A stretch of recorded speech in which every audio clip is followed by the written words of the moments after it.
अंधेरा था, कुछ नहीं दिख रहा था। वह पीछे हटा, तभी दरवाजे पर जोर जोर से खरोंचने की आवाज आने लगी, जैसे कोई अपने लंबे नाखूनों से उसे चीरने की कोशिश कर रहा हो। समीर पागलों की तरह दरवाजे पर धक्का मारने लगा। खोलो, खोलो इसे! तभी खरोंचने की आवाज बंद हो गई। एक पल की खामोशी मिल गई, और फिर वो फुसफुसाहट उसके ठीक कान के पीछे से आई। मिल गई। समीर ने पलटकर देखा। कमरे के उस कोने में, जहां अंधेरा सबसे ज्यादा था, एक औरत का धुंधला साया खड़ा था। उसके बाल बिखरे हुए थे और चेहरा अंधेरे में था, सिवाय उन दो खाली गड्ढों के जहां आंखें होनी चाहिए थी। उसने अपना एक हाथ आगे बढ़ाया, जिसकी उंगलियां अस्वाभाविक रूप से लंबी थीं। उसके हाथ में वही कांच की नीली आंख थी।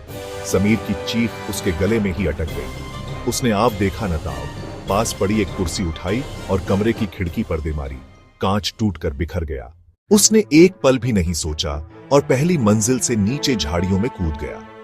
उसे कई चोटें आईं, पर वह रुका नहीं। वह लंगड़ाता हुआ अपनी पूरी ताकत से भागा, कोठी से दूर, उन लीची के बागानों की तरफ। उसे अपने पीछे आज भी उस औरत की सिसकियां और कांच के लुढ़कने की आवाज आ रही थी। उस दिन के बाद समीर फिर कभी मुजफ्फरपुर नहीं लौटा। उसने उस कैमरे को भी तोड़ दिया। लेकिन आज भी, कई सालों बाद, जब भी रात में कोई गोल चीज लुढ़कने की आवाज आती है, तो उसकी आंखों के सामने सिन्हा कोठी के उस अंधेरे कमरे का मंजर आ जाता है और कानों में वही डरावनी फुसफुसाहट गूंजती है। मेरी आंखें